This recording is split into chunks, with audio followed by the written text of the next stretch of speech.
എല്ലാവർക്കും ജോക്കിച്ചൻ ഡയറീസിലേക്ക് സ്വാഗതം. ഇന്ന് നമ്മൾ തയ്യാറാക്കാൻ പോകുന്നത് റവയും കൊണ്ടുള്ള ഒരു അടിപൊളി ഒരു സ്പൈസി സ്നാക്കാണ്.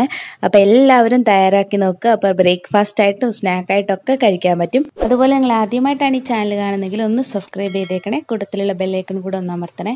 അപ്പോൾ നമുക്കിത് തയ്യാറാക്കാം. അതിനായിട്ട് ഞാനിവിടെ ഒരു പാനിലേക്ക് കുറച്ച് ഓയിൽ ഒഴിച്ച് കൊടുക്കുകയാണ്. അതിലേക്ക് ഒരു 1/2 ടീസ്പൂണോളം കടുകും കൂടി ഇട്ട് കൊടുക്കുന്നുണ്ട്.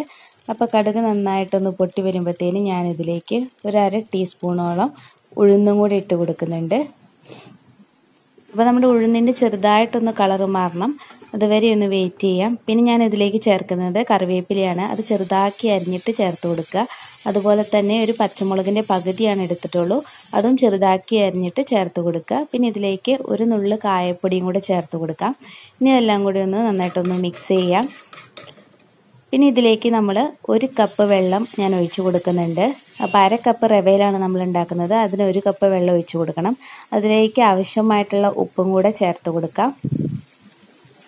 ഇപ്പോൾ നിങ്ങൾക്ക് പച്ചമുളകിന് പകരം വേണമെങ്കിൽ നിങ്ങൾക്ക് മുളക് പൊടി വേണമെങ്കിലും ചേർത്ത് കൊടുക്കാം. ഇപ്പോൾ കുട്ടികൾക്കൊക്കെ കൊടുക്കണമെങ്കിൽ വേണമെങ്കിൽ എരിവില്ലാതെ വേണമെങ്കിലും ഇത് ചെയ്തെടുക്കാവുന്നതാണ്.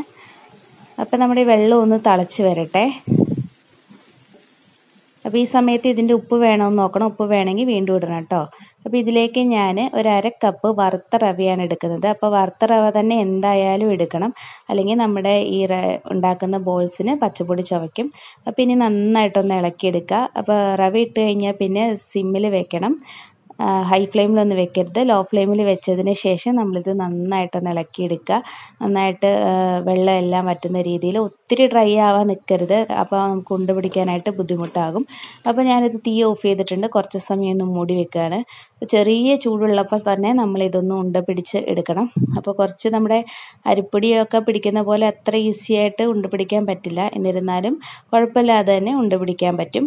ഇത് ഞാൻ തയ്യാറാക്കുന്നത് നമ്മൾ അമ്മണിക്കൊഴുക്കട്ട എന്ന് പറയും, അതിൻ്റെ ഒരു രീതിയിലാണ് ഞാൻ തയ്യാറാക്കുന്നത്. ശരിക്കും അമ്മണിക്കൊഴുക്കട്ട തയ്യാറാക്കുന്നത് അരിപ്പൊടി വെച്ചിട്ടാണ്, ഞാനിത് തയ്യാറാക്കുന്നത് റവയും കൊണ്ടാണ്. അപ്പോൾ അരിപ്പൊടി വെച്ച് തയ്യാറാക്കുന്നതിനേക്കാളും എന്തുകൊണ്ടും ഈസിയും അതുപോലെ തന്നെ ടേസ്റ്റും ഇതിനാണ് കൂടുതൽ. അപ്പോൾ നിങ്ങൾക്ക് വേണമെങ്കിൽ അരിപ്പൊടി വെച്ചിട്ടും ഈ സെയിം റെസിപ്പി തയ്യാറാക്കി എടുക്കാവുന്നതാണ്. പക്ഷേ അരിപ്പൊടി വെച്ച് ചെയ്യുമ്പോൾ നിങ്ങൾ എന്തായാലും അത് ആവിയിലൊക്കെ വെച്ച് വേവിക്കണം. ഇതിനിപ്പോൾ ആവിയിലൊന്നും വെച്ച് വേവിക്കേണ്ട ആവശ്യമില്ല. ഞാൻ എല്ലാ ബോൾസും ഇവിടെ റെഡിയാക്കി എടുത്തിട്ടുണ്ട്. ഇനി ഒരു പാൻ വെച്ചതിന് ശേഷം അതിലേക്ക് ഓയിൽ ഒഴിച്ച് കൊടുക്കുക. അതിലേക്ക് അതുപോലെ നേരത്തെ പോലെ തന്നെ 1/2 ടീസ്പൂൺ കടുക് ഇട്ട് കൊടുക്കുക. പിന്നെ ഒരു 1/2 ടീസ്പൂൺ ഉഴുന്നും കൂടെ ചേർത്ത് കൊടുക്കുക. പിന്നെ ഇതിലേക്ക് ഞാനൊരു 2 വറ്റൽമുളകും കൂടെ ചേർത്ത് കൊടുക്കുന്നുണ്ട്.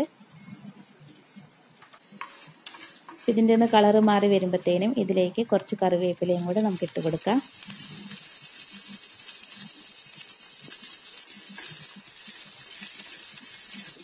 പിന്നെ ഞാൻ ഇതിലേക്ക് ഇട്ട് കൊടുക്കുന്നത് തേങ്ങയാണ്. അപ്പോൾ ഒരു 2 ടേബിൾ സ്പൂണോളം തേങ്ങ ഞാൻ ചേർത്ത് കൊടുക്കുന്നുണ്ട്. അപ്പോൾ നിങ്ങൾക്ക് തേങ്ങ കൂടുതൽ വേണമെങ്കിൽ കൂടുതൽ ചേർത്ത് കൊടുക്കാം, അതൊക്കെ നിങ്ങളുടെ ഇഷ്ടത്തിന് ചേർക്കാവുന്നതാണ്. അപ്പോൾ പിന്നെ ഇതിലേക്ക് ഞാൻ ചേർക്കുന്നത് ഒരു 1/2 ടീസ്പൂണോളം മുളക് പൊടി ചേർത്ത് കൊടുക്കുന്നുണ്ട്. അപ്പോൾ ഇതിനാവശ്യമായിട്ടുള്ള എരിവിനും നല്ലൊരു കളറും കൂടെ കിട്ടാനായിട്ടാണ്. അതുപോലെ ഒരു പിഞ്ച് കായപ്പൊടിയും കൂടെ ചേർത്ത് കൊടുക്കുക. ഈ തേങ്ങയ്ക്ക് ആവശ്യമായിട്ടുള്ള ഉപ്പ് ചേർത്ത് കൊടുക്കുക. നമ്മൾ റവയിൽ ഓൾറെഡി ഉപ്പ് ചേർത്തതാണ്, അപ്പോൾ തേങ്ങയ്ക്ക് വേണ്ടി മാത്രമുള്ള ഉപ്പ് ചേർത്താൽ മതി. അപ്പോൾ ഇനി ഇതെല്ലാം കൂടെ നന്നായിട്ടൊന്ന് ഇളക്കിയെടുക്കുക. അപ്പോൾ നമ്മുടെ മുളക് പൊടിയുടെയൊക്കെ പച്ചച്ചൊവയൊന്ന് പോകണം, അതുവരെയാണ് നമ്മളൊന്ന് ഇളക്കി കൊടുക്കേണ്ടത്. അതുപോലെ തന്നെ നമ്മുടെ തേങ്ങയെ കുറച്ചൊന്ന് ഡ്രൈ ആവണം, അതുവരെ നമുക്കൊന്ന് ഇളക്കി കൊടുക്കാം. അപ്പോൾ ഒത്തിരി ഡ്രൈ ആവേണ്ട ആവശ്യമൊന്നുമില്ല. അതിനുശേഷം നമ്മളിതിലേക്ക് നമ്മുടെ നേരത്തെ തയ്യാറാക്കി വെച്ചിട്ടുള്ള റവയുടെ ബോൾസ് ഇട്ട് കൊടുക്കാം.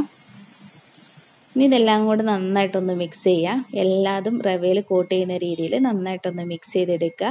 വളരെ എളുപ്പത്തിൽ തയ്യാറാക്കാൻ പറ്റുന്ന, എന്നാൽ കുട്ടികൾക്കൊക്കെ ഇത് വളരെ ഇഷ്ടപ്പെടും, അത്ര ടേസ്റ്റാണ്. നല്ല സോഫ്റ്റായിട്ടാണ് ഇതിരിക്കുന്നത്. അപ്പോൾ നിങ്ങൾ എന്തായാലും എല്ലാവരും തയ്യാറാക്കി നോക്കണം. തയ്യാറാക്കി നോക്കിയിട്ട് നിങ്ങളുടെ അഭിപ്രായം പറയാനും മറക്കരുത്. അതുപോലെ നിങ്ങളുടെ വീഡിയോ ഇഷ്ടപ്പെടുകയാണെങ്കിൽ നിങ്ങളുടെ ഫ്രണ്ട്സിനും ഫാമിലിക്കൊക്കെ ഇതൊന്ന് ഷെയർ ചെയ്ത് കൊടുക്കണം. അതുപോലെ ചാനൽ സബ്സ്ക്രൈബ് ചെയ്യാത്തവരാണെങ്കിൽ ഒന്ന് സബ്സ്ക്രൈബ് ചെയ്യുകയും കൂടെ വേണം. അപ്പോൾ അടുത്ത നല്ല വീഡിയോ ആയിട്ട് വീണ്ടും കാണാം. Thanks for watching. ബൈ.